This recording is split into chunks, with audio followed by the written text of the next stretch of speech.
Hello and welcome to Rotherham Real Talks, the local podcast that spotlights the people in Rotherham that make it tick. So today's guest is Phil Morton. Welcome, Phil. Thank you for coming along. Thanks, Daryl. Thanks for the invite to the podcast. No problem at all. So a lot of people may already know Phil because he's very well known across Rotherham and the rest of South Yorkshire, and he's probably driven past you at some point, but we'll go into that in more detail later. So do you want to give us a bit of a background, Phil, of where you've started? Because I know you do a lot of different things, which we're going to try and cover as much as we can today, in regarding to obviously your consultancy side of things. You're involved with the South Yorkshire Transport Museum, and you also have the Parkside Café, along Yeah. other things that you do as well. So, if we start with the consultancy side of things, do you want to tell us a brief about that and how the idea came along, and just cover a bit of an introduction of where the journey started? Certainly, no problem. January 6th, 2020, I actually took the plunge of becoming self-employed after working for people for so many years of my life. My career started essentially as a business administrator through college. So I was a glorified secretary for my sins. I got an MVQ level 1 and 2 for business administration.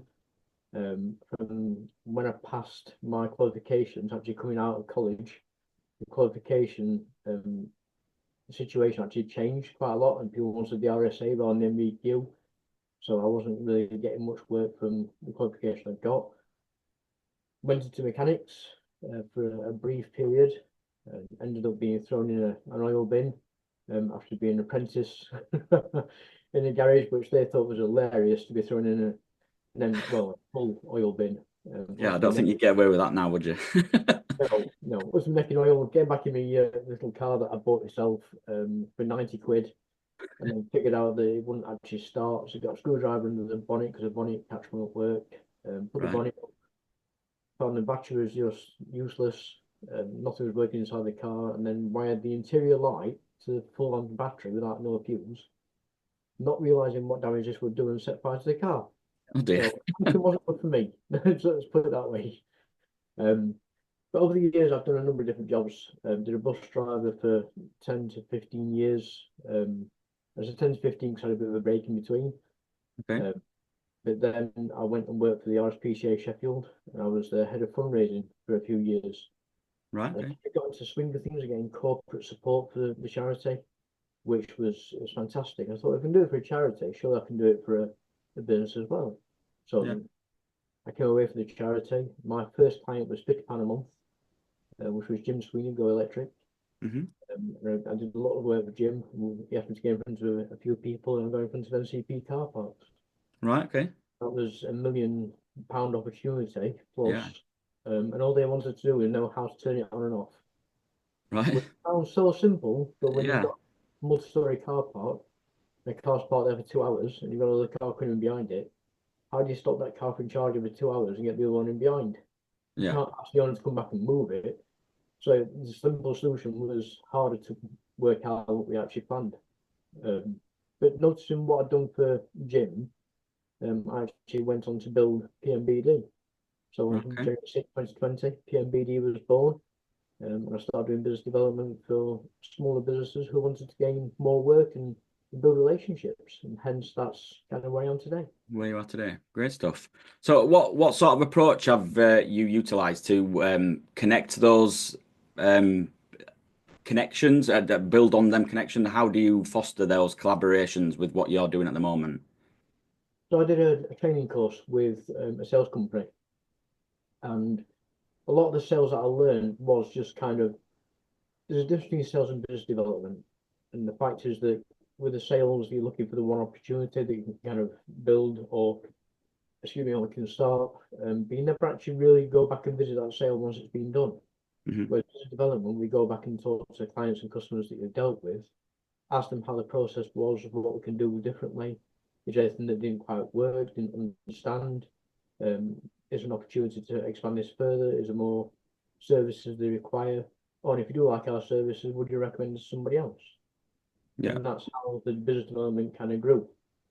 So I was talking to customers and clients from previous customers and clients, and actually growing my network that way. So now I've got a bunch of networking opportunities or companies that I talk to on a regular basis Hmm. that I actually ask them if they want to look at X, Y, and Z opportunity client customer. Right. Okay. And what's the main common, yeah, the common like faults and questions and challenges that you normally get asked that come up across all the South Yorkshire businesses that you currently work with, and how do you evaluate their problems and come up to solving them and assisting them how to overcome those challenges? What's the process behind that? So a lot of the companies I work with, they know more about the business than they do actually selling or to develop a relationship where the product's concerned. So my main part is to actually develop that conversation and that relationship for them to be able to actually have that long-term conversation or long-term business relationship between them and their customers. Hmm. Not saying that people don't know how to do it, and I just think they haven't got the time essentially to do it. They concentrate on their business of doing what they know and let me develop those business relationships. So the blockage is really just about the conversations and having the time to put those conversations in place as tech goes on and push them a bit further.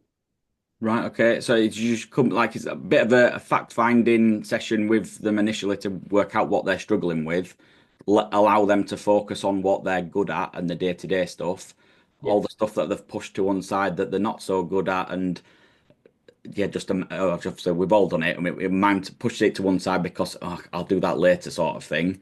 You come in then and build a system round that and start chipping away at it and putting processes in place to help support them, and hopefully that pile doesn't get too overwhelming then in the future. that's the general idea of it. Yeah. But it also helps them to keep in touch with their customers and clients, which a lot of us don't do. We don't actually go back and say, Yeah, for follow up. Yeah, example, you had, in your example, you had a house off me. Can you think of anyone else in your network that's looking to buy a property? yeah, But without actually putting them in that mindset, they're kind of not even thinking about talking to you about properties yet. They might think, hang on a minute, well, that guy I met in pub, John somebody, I'm sure he wants, you mentioned about buying a house, I'll put in touch with Daryl. yeah.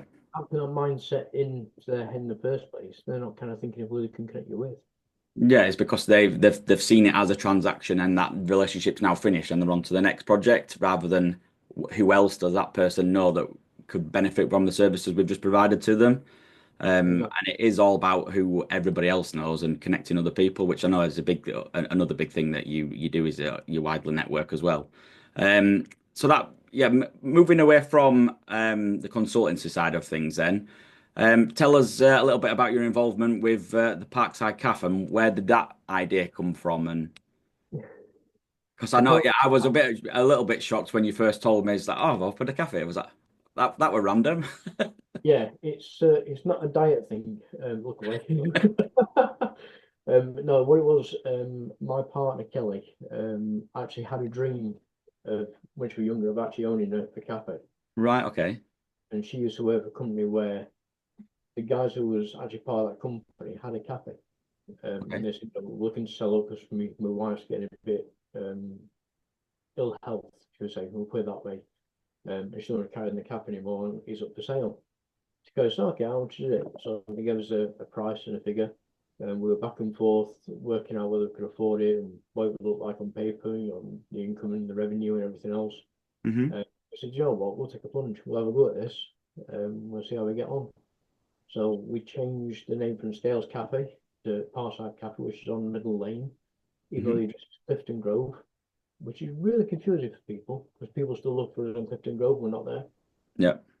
But Parkside Cafe became born, should we say, in April of 2024. Now, at the time, we were unsure as to how we would create the footfall, what would happen, but the cafe already had a decent footfall in the first place. Um, Yeah. just improve the menu. Kelly's cooking's, so no, I mean it's fantastic. Sorry, I'm sure it's fine. Otherwise, not people recording wouldn't this. people won't come back. Otherwise, No, our cooking's stop shouldn't brilliant. listen to this. We've got a great team of staff, and they all have a passion for what they do. It's a fantastic community cafe. We've got a number of different people that come in now that's been regular since day one, Brilliant. and they won't go anywhere else. So that is in itself is fantastic. We have school kids in the morning who were when we first took it on were out of order, but now it's like morning miss, can I have a sandwich miss? Thank you miss. And even though I'm dressed in suits and everything else, they're still very respectful kids. Yeah. Now semi-adults because taking their exams this year. Hmm. But it's amazing how the community cafes turned them round from being little and so and so's to actually full on respected um, Yeah. people that we love seeing in the cafe in the morning. Yeah. They've grown up a little bit, and you've seen that transition.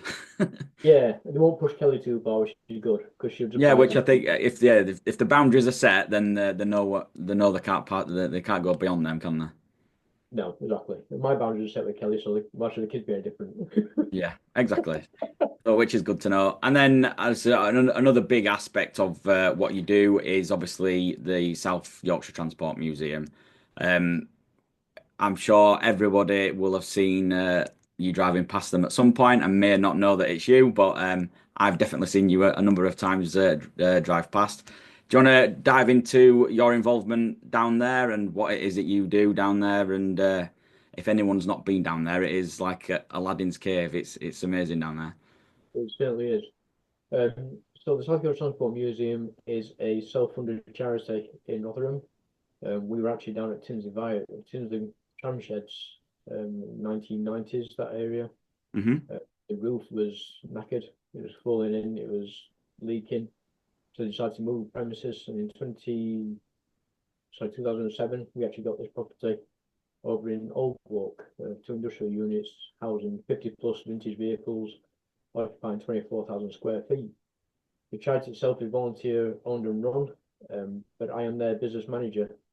So I look after the whole corporate support, the media, a number of different aspects of the business, including events, Hmm. uh, external events, driving, wedding hires. And yes, I do drive the vintage vehicles, 1950s buses with no power steering. So I've got arms like Popeye. It's hard work. It is hard work, but it's I can fantastic. imagine. Um, we love what we're doing down here. And Daryl, you yourself are a supporter of the charity, Yeah, have a seat covering our vintage coach. definitely. It's an absolute pleasure to have you on board. Pardon the fun. It's a pleasure. But yeah, it's supporters like you that keep this place running, and that's what we're aiming to do is have that support coming more and more. Hmm. But we're an unknown entity at the minute. Even people on our doorstep don't know we exist. But being a bus driver for the last of 15 years, I've got a passion for this. My dad were a bus driver, my Yeah, granddad were a bus driver, my brother was a bus driver. So there's a family history. definitely in the family then. Well and truly. But yeah, it's a family history through and through. And we've all got a passion for transport. When I was a kid, I used to love the V8 engines and the cars, and wanted to get my hands dirty, and now I've got the opportunity to do so. Yeah, great. So how does the museum contribute to preserving the like heritage vehicles with across Rotherham and South Yorkshire? So essentially, we are, like I said, we are South Yorkshire Transport Museum.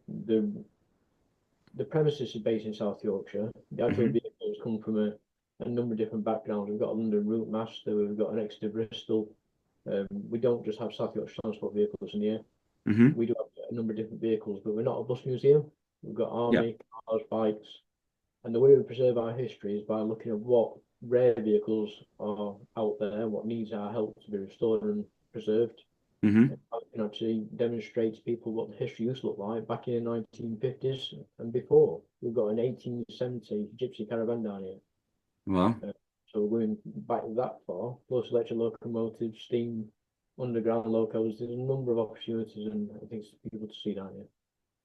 perfect. I've been down a few times, and it takes me back to my mum used to work in an engineering firm, and she was up in the offices. But now and then, she'd have to go in over the weekend, and me and my brother would go in alongside. It's like she'd be doing whatever she were doing, and we'd be sitting in the corner playing with the stapler and messing about with the calculator and doing whatever in her office, so she could have time to catch up. But obviously, the main entrance and everything were all locked up on a Saturday morning. So all the guys are working on the shop floor, and that was the way in. And as soon as you walk in, you can smell the engineering and the oil, the machines all got that metally smell. And then yeah, I've been down to the museum a number of times, and as soon as you walk in, it is that instant, and you can smell that the history and the mechanics of it all working. It's yeah, it does take me back to being a little kid going into work with my mum. Yeah, it's a Well, weird how them little yeah, things connect things. yeah. It's that smell that every time you walk in, it just hits you. Yeah, Petrol, diesel, oil, whatever it is that you yeah, can that mix. Yeah, put out, you get that scent. But we've also got volunteers here from years past that we can't get that knowledge out of them. Our chief engineer is 84-year-old. Uh, wow. we've had young people come down from college, where I plug this in, diagnostics checks, Yeah, it and didn't exist then. no, exactly. Yeah. Colleges should look at that and say, we've got an opportunity of preserving history. Hmm. You know, do you want to go down the old route of mechanics, or do you want to stay on the new path of mechanics? And give them the opportunity to work on both. Now, Yeah. when these guys eventually do pass away, which touch wood won't be for a while, we've got that continuation. But at the minute, we've got no continuation at all because no one's learning the old school ways. Because that's unfortunately that is if there's something wrong with your car these days, they plug it in and it tells you what's wrong with it. Yeah, Back then, the mechanic had to go find what the problem was, exactly. Yes. and reverse engineer everything back to like that. That's making a noise. What? Why? Yeah, the Uh, computer's not telling you what's wrong. there was an incident a few weeks ago where one of our mechanics had a stethoscope on the engine block. He was listening to the timing of an engine, listening Oh to it. wow. That's Yeah, it unbelievable. would never happen today. But yeah, No, it's that skill set that you don't want to lose. yeah, That it definitely does need to be passed down to the next generation. Um, definitely. I've covered that bit. So, what motivates you to obviously stay engaged and with your such diverse roles within the community? How do you keep motivated to keep doing all these little bits? Because I can see that you're gonna have a lot of time management issues because you're doing and you're involved with the cafe. You've got your business consultancy and working on behalf of your clients as well, but also the transport museum. It must get tiring and deflating sometimes. How do you keep yourself motivated? Every day is a different day, and there's something different every day that I do. So the clients I work with, I have to kind of break them down into individual hours or days of working. So I Hmm. don't concentrate on the SYTM every day of the week. I concentrate on certain little clients at certain points. I also work for funeral directors, so I'm now doing funerals as well, collecting deceased, helping dress deceased, um, Right. pallbearing, limo, hearse driving. So I diversify a lot. The reason for fuel directing is because it takes me away from that daily grind of being behind a PC screen. So I'm not constantly sending emails out, making phone calls, and doing something a little bit different. Hmm. And the transport museum, the driving side of it is something different, so it breaks up the daily routine. But my clients are equally valuable to each other.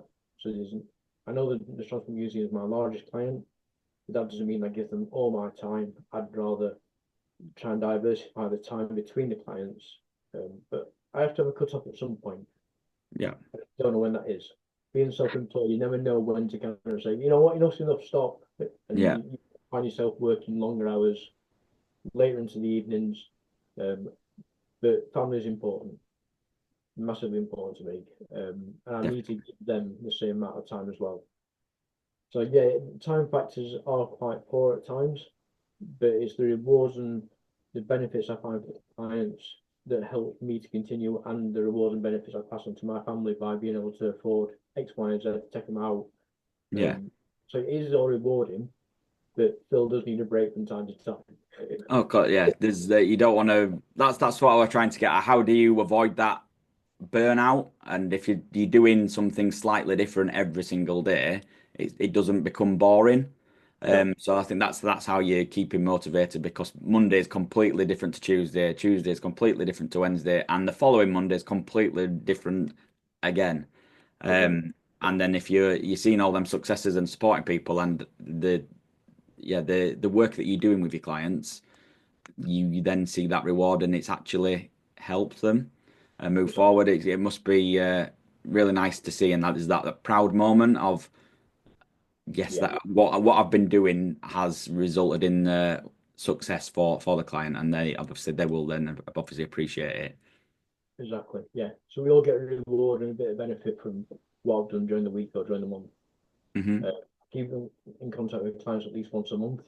Um, when I send the invoice out for the services being done, or if there's a lead or some benefit that's come through beforehand, I'll get in touch with them beforehand, let them know progress where we are. I'm always keeping in contact with people that I need to and tell them where we are with things. Perfect. So, is there anything that anyone can get involved with in and around everything else to spread the word a little bit? I know the Transport Museum is a charity. So Yeah. is there any other parts? I know there's a few because I'm involved in there, but how do people get involved if they want to, and what's on offer for them? Do you mean at the Transport Museum or do you mean in general through the business? But both, if you want to, yeah, we could cover both. How your consultancy benefits people and how they can get in touch with you, and we'll stick all your contact information in the show notes. Okay. And then how if people do want to get involved with the Transport Museum, how do they get in touch? Okay. So the business side of things, business development, if people want to have a chat with me initially to see how I can help them to go get those relationships and those conversations started, or how what it all looks like from my point of view. It costs nothing for a conversation, apart from a coffee, in Yeah, about an hour of time, just so we can get an idea of what they do as a business and how I can potentially help them. I don't work with just anybody. They have to align with my own ethics, and I can't work with two companies in the same sector. So, for instance, I've got Rotor Telecoms, so I won't work with another telecommunications company, but I will work with such as a person who might have a connection to telecoms. yeah, Um, so who provides a phone like I don't know Nokia or Motorola, something Motorola. God, we're back in time now, aren't we? Do you know what I mean? But I don't work with two companies in the same sector. yeah. So Um, there's no conflict. no, exactly. And BDM isn't a short game; it's a long-term relationship build. Hmm. So it's not kind of a quick win. There are long processes to examine and to work out who the ideal client is. But if they want to have an initial contact and initial chat with me, I'm more than happy to do that. I can give you my details. Well, you've got my details anyway, so if you want to put Yeah, them I'll in the stick them all in the information below. And no I'd say, problem. yeah, I'll stick your LinkedIn profile because you're very active on there as well. So Yes, I'm sure if anyone wants to reach out and give you a quick message, and open up that conversation. by all means. Yep. As for the museum, we've got a number of opportunities for volunteers, engineers, bus drivers, events coordinators, administration, education. There's a number of different opportunities down here. And I love to talk to people about how they can help out on corporate days if they've got a bit of spare time or corporate volunteering, which I know is quite a big thing now in the corporate sector. Hmm. Uh, Even if they want to look at a support package or a sponsorship, more than happy to talk about that as well. No pressure, no pestering, as you know. Yep. A quick and easy, straightforward conversation. If you say yes, then fine. If you say no, then fine. You know, I just like to talk to people and let them know what's available. Great stuff. So what's your vision for the future of the museum, and what would you like? Where would you like it?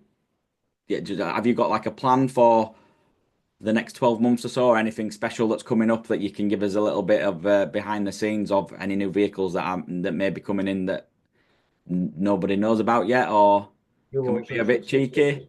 secrets? That's some trade secrets for our sake. We've been offered a tractor, which is quite a rare Okay, tractor that's looking to come in the next few weeks. right. Don't know much about it. I've only been told about it yesterday. All right, okay. So it's fresh off the press, this one. It is absolutely. This is donated to us from another charity that houses it at the moment. But Okay, they think we could actually utilize it better because we've got two tracks already. okay. The third one is really unique. So it increase our collections, but also increase our awareness as well. Hmm. Practice have the strangest following, because it's quite large, and I wouldn't have ever thought that, but each their own. Yeah. Um, Vision for the museum. I've always wanted to look at building a super museum for transport in Rotherham. So you've got like the Brooklands and the other transport museums around the country, but there's not one really central. And I'd love to have a number of different transport charities all come under one roof and have a Okay. super museum of transport in Rotherham to put us on the map, but also to celebrate what we have here in South Yorkshire as a transport industry.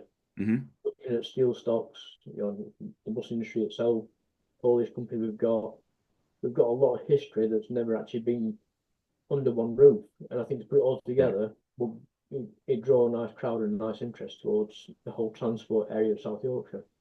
Yeah, I think that'd be yeah, a really good one. No, I don't Um, have to stall. yeah, so if anyone listening to this that knows anyone, drop a message to Phil. Yeah, let's see if we can make that happen. Definitely. Is there any questions, Phil, that I should have asked you that you don't think we've covered? Is there anything else that you want to share that we might not have yeah, that I've not asked you really? The one thing I want to cover, and just it's literally around Rotherham businesses, is that if you have an aspiration to start a business and you're looking for the best place to start that journey, talk to people who've been doing it for years or have a bit of experience behind them. There's also the Launchpad scheme from South Yorkshire. Hmm. They also help out with small businesses as well.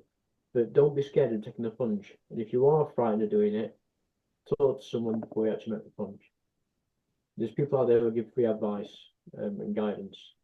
Definitely. It's always nice to hear from people who've done it as to whether you actually are in the right ballpark and the right thought and mindset.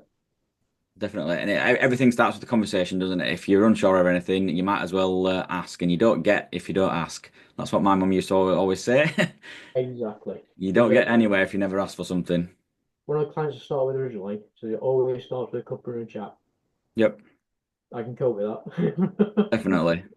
And I think that's a good place to leave that one then, Phil. So yeah, thank you very much for your time. I know you're busy, and if anybody does want to get in touch and go deep dive into any of the conversations that we've gone over today with Phil, all Phil's contact information will be in the show notes, and I'm sure he'd be more than happy for you to reach out to start those conversations and hopefully go for a cup of tea. Absolutely. Yeah, definitely. Definitely down at the calf. Yeah, why not? That's it. We'll utilize that. Right. So thank you very much, and we'll see you on the next one, guys. Thanks, Daryl.